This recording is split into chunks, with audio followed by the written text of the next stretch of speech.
Few parts of the human body stir as much fascination, mystery, and cultural debate as the female nipple. Despite its small size, it carries enormous emotional, neurological, and social significance. We often reduce it to a symbol of either modesty or eroticism, but beneath those surface-level narratives lies a deeper, richer reality, one shaped by biology, shaped by brain chemistry, and distorted by centuries of cultural conditioning. The female nipple is not merely a visual trigger. It's a biological tool deeply connected to human survival and maternal care. During and after pregnancy, it becomes the central channel through which a newborn receives life-sustaining nourishment. That single function alone establishes its evolutionary importance, but nature didn't stop there. The area surrounding the nipple, the areola, is densely filled with nerve endings and smooth muscle, making it one of the most sensitive regions on the female body. This sensitivity is no accident. It serves a purpose far greater than surface reaction. Women's nipples respond quickly to subtle stimuli. A breeze, a brush of fabric, a drop in temperature. These reactions are part of a sophisticated feedback system wired into the nervous system. They don't just react physically. They spark emotional and hormonal responses that shift based in mood, context, and desire. In other words, there are complex messengers, not just body parts. And here's where the psychological twist begins. Both men and women have nipples, but why are they seen through such radically different lenses? A man walking shirtless down a street barely registers a second glance, but if a woman did the same, it would likely provoke censorship, outrage, or even scandal. It's not anatomy that draws attention. It's the meaning society has built around it. This phenomenon is rooted in the psychological principle of sexual dimorphism, how identical traits are perceived differently based on gender. The nipple itself hasn't changed. What has shifted is how we've been taught to view it. Across much of the world, cultural conditioning has framed the female nipple not as natural, but as controversial. That difference is not scientific, it's entirely social. In many Western and conservative societies, female nudity, especially the chest, has long been regulated, hidden, or outright banned. The female form is often viewed as something that must be controlled or censored. But in numerous tribal and indigenous cultures, breasts and nipples are seen as normal parts of the body. They're not sensationalized.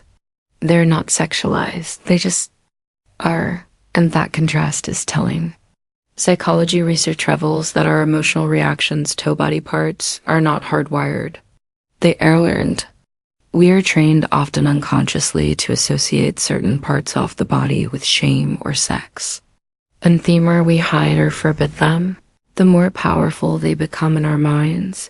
This is what makes the female nipple so psychologically charged in repressed cultures. It's not the nipple itself, but the aura of secrecy surrounding it. In places where women's bodies are openly acknowledged as functional and natural, used for breastfeeding, warmth, and care, the public discomfort whispers. There, a woman's chest isn't a scandal, it's a body. But in place where even a partial glimpse is met with alarm, the nipple becomes a flashpoint of judgment. This reaction is note-nay. It's a mirror of our environment, our media, our rules. It's emotional conditioning, not instinct. Now, here's a scientific insight that most people don't expect. Neurologically, nipple stimulation active the same brain regions as genital contact. This is not speculation. It's been verified through brain imaging studies. The somatosensory cortex, the region that processes touch, lights up during nipple stimulation just as it does during sexual intimacy. This means nipple is not just biologically potent. It's wired directly into emotional and sensual pleasure.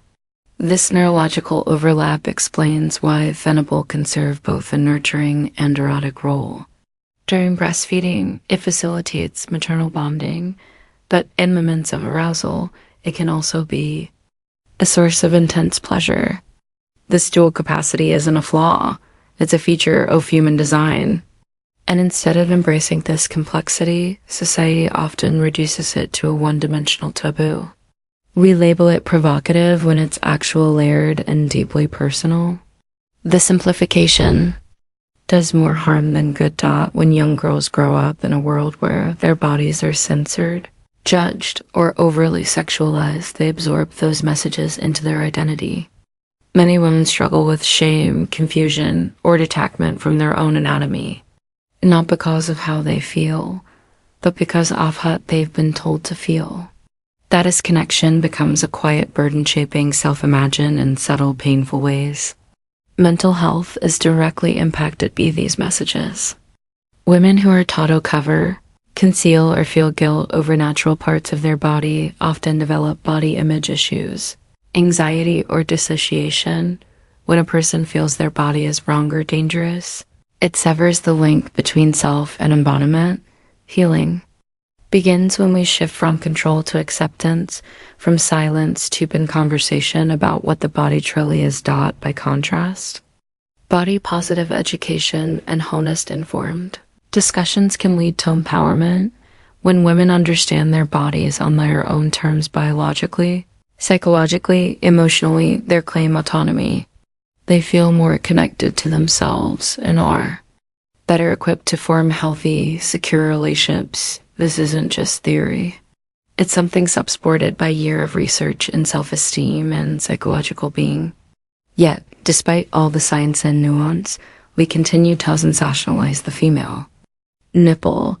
Its power doesn't come from the skin itself. It comes from the heavy silence and moral tension imposed around it. That silence is what makes it seem scandalous.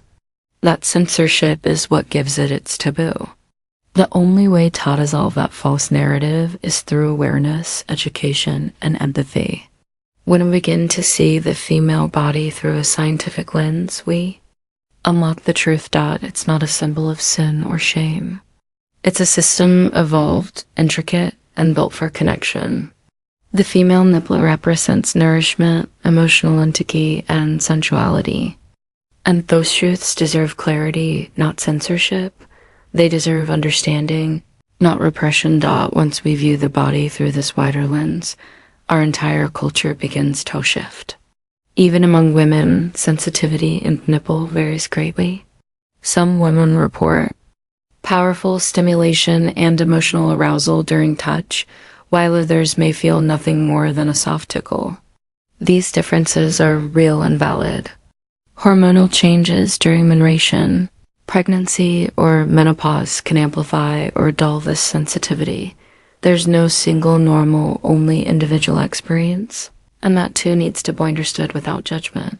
Music, adding to the complexity, is the modern media. Battleground over the nipple. Movements like Free the Nipple didn't arise to be provocative. They were born to challenge the bizarre double standard that equates female visibility with indecency. These movements aim to reclaim bodily autonomy and normalize what should never have been taboo. Their message is simple. Visibility is not vulgarity. Anatomy is not an offense. The real question isn't whether a nipple should shown. The question is, who gets to decide? And why does that decision carry such emotional power? On social platforms, a man can post shirtless selfies without issue, while a woman might face deletion, bans, or moral outrage for the exact same image. The algorithms themselves reflect Orbeus flagging female skin while approving male exposure. This imbalance has real-world psychological consequences. When one gender is allowed to exist freely and the other is punished for threesome behavior, it reinforces a dangerous idea that the female body is a problem to be fixed, hidden, or restrained. That perception doesn't just affect women. It distorts everyone's relation with femininity, intimacy, and empathy. It reshapes how we love, how we touch, how we communicate. The female nipple then is more than a body part. It's a cultural symbol, one that exposes how we treat women, how What define decency and how we understand pleasure. To reduce it, something shameful, is to ignore its complexity. To embrace it with curiosity and respect is to allow a fuller, freer experience of humanity. The more we learn, the less we judge. The less we judge, the more we connect. So let this be clear. The female nipple is not obscene. It is sensitive, responsive, and essential. It's a point of life and a point of pleasure. It's not the nipple that's shocking. It's the societal failure to understand it, to teach it, and to honor it. The discomfort we feel is not natural. It's learned, and that means we can unlearn it if we're willing to see the truth for what it really is. Ultimately, when we replace shame with science and censorship with curiosity, we evolve. We expand what it means to honor the female body, not as a fantasy, not as a fear, but as a living, breathing, complex part of the human experience. Understanding the female nipple isn't just about anatomy. It's about emotional maturity. And that understanding is long overdue.